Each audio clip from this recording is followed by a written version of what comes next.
Last little check. Tie looks good. You look handsome, Louie. You're feeling it. You ready to record? All right. Hello, my sweet friends, and welcome to DIY with Nadia. I have Louie with me this morning, and we are going to make a curly wreath. This wreath is perfect for when you have some leftover deco mesh, and I'm going to be using 4 different colors, but if you have leftover deco mesh, this is a great way to use it up. Mix and match the colors, maybe use similar colors, and as you're putting on the bundles, do 2 different kind of colors and just go along. A curly wreath is a wreath that's easy to make. It's kind of on a quick side. You can make bundles of 3 rolls of deco mesh or maybe 4 different curls. Today we're doing 4, so that's a little different. And we're going to just make little bundles. And if you want to see the one where I did using 3 curls per bundle, I'm going to insert it in the description box below. Without further ado, let's make our wreath.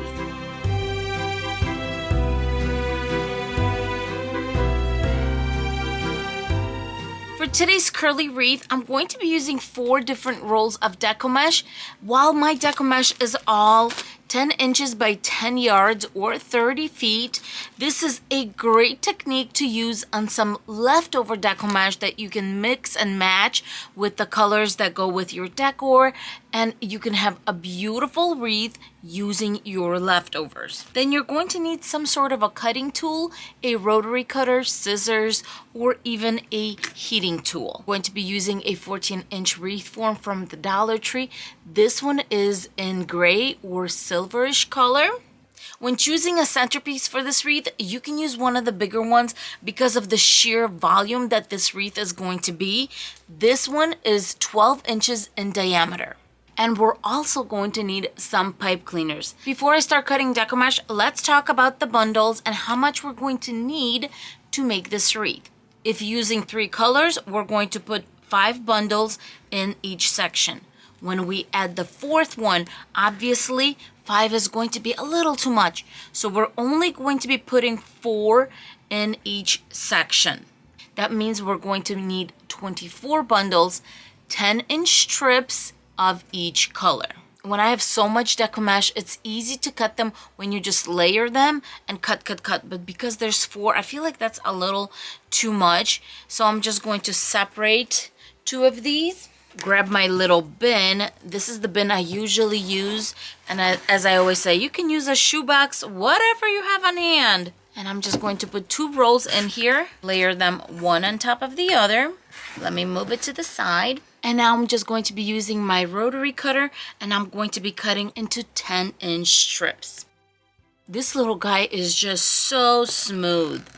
I love using this little rotary cutter. And now I have my red and white deco mesh, and I'm going to continue doing the same thing, just cutting my mesh into 10-inch strips.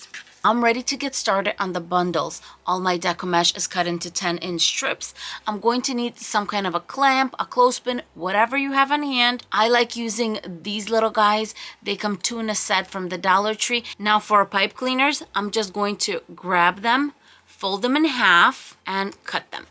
After I cut them in half, I'm just going to make a little V, and this is just to make it easier for me to grab. When I roll these, I like to roll them in about 1-inch diameter. The most important thing to me is not to make it too tight or too loose. So just that happy medium. There you go, and I crisscross them.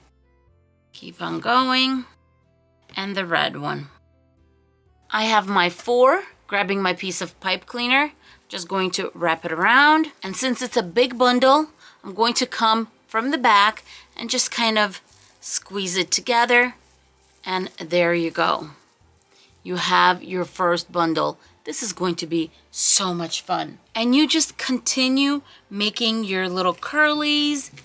And there's no particular order to go in. Just make your little curl. And whatever color is next, Just keep on going. It's all going to balance out. I don't even pay attention which one I'm grabbing next. On the ones that are 4 deco mesh rolls, it's just going to be a beautiful mesh of colors, and it's going to look beautiful. Push it forward kind of towards the front and the back. There you go. Give it a little squeeze, and you have a little tail, and you have a beautiful curl. And now this is where things are going to repeat, repeat, and repeat until I make my 24 bundles. And I'm going to turn on something on my computer, watch a movie or a show, and off I go making my curl bundles. I'm done with all my bundles, and it's time to attach them to the wreath form. It's good to have some kind of wire cutters or clippers, and what I'm going to do is I'm going to flip my wreath upside down because it's easier to work like that. And I'm going to attach my bundles onto the 2 middle rows, so row 2 and 3, and I'm just going to wrap my pipe cleaners around and give it a few twists. If you're using full 12-inch pipe cleaners, you may want to use the clippers to cut them off, but it's pretty short, so I'm just going to bend the little tail back, and you have a clean little attachment. And just like that, my first section is done. Look how full and beautiful this is going to be. I'm going to continue attaching all the bundles, and then I'll be right back.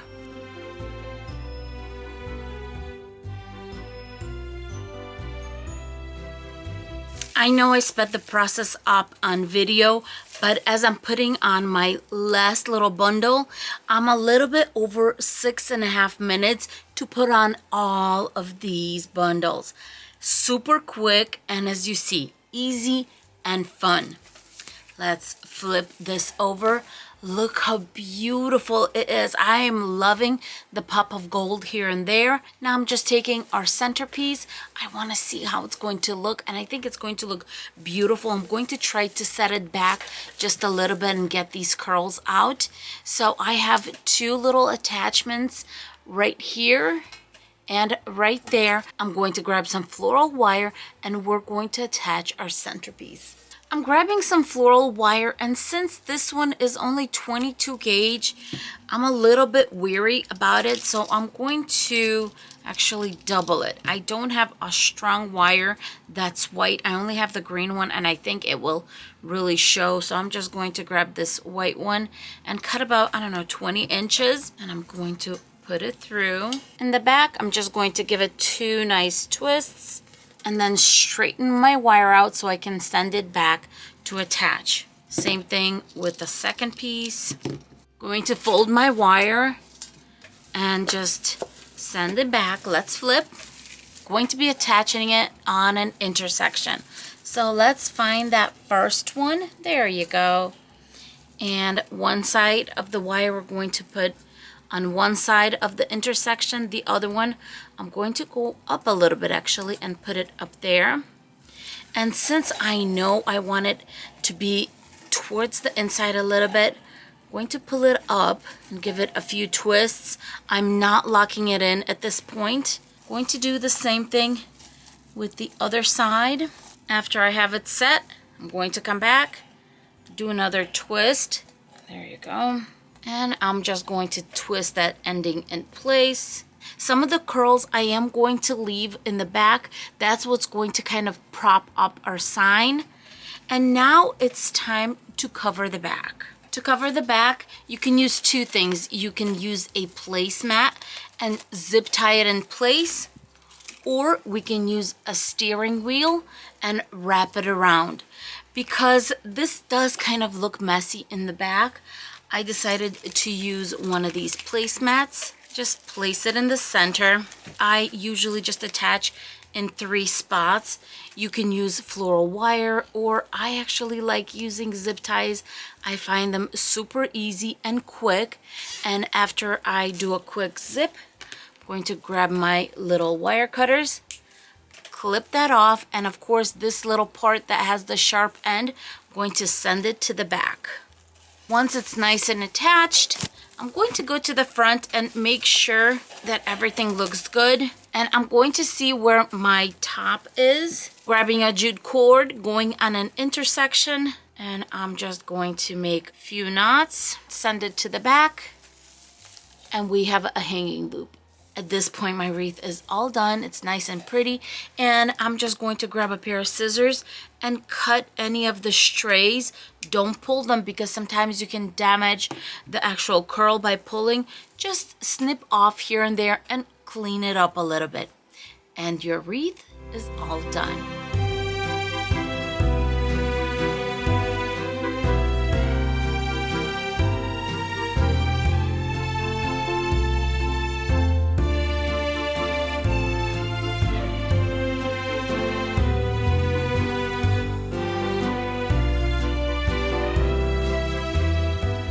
Louie, I have a very important question to ask. I know, you can lay down for this, that's fine. What is your favorite flavor of treats? Are you thinking about it? He has to lay down and think about it. Is it strawberry? Is it beef? Is it peanut butter? Oh, I think it's peanut butter. I buy these little peanut butter, I don't know what they're called, like little penny-sized treats, and he absolutely loves them. So of course, after being recorded, I had to give him a little treat, and I always give him his little peanut butter treats. Well, now that you've had your peanut butter, you decided to just lay down. And I hope you enjoyed it, Louie, and I hope you enjoyed this video. Making a curly wreath is a nice way to start making wreaths. I made my first deco mesh using this method, and it's fun, it's easy to make, and it gives you that confidence that I can use this deco mesh stuff to make a lot of different wreaths, and I hope you give it a try. Thank you so much for being with us. If you are not subscribed to this channel, please consider subscribing, hitting the bell and the thumbs up so you can enjoy more wreath tutorials. If you would like to see more videos right now, I have prepared 2 for you right here. Click on those and keep on watching. With that being said, thank you so much and have a beautiful and blessed day. Bye, everyone. Say bye. Mwah. Was that cute? Mwah.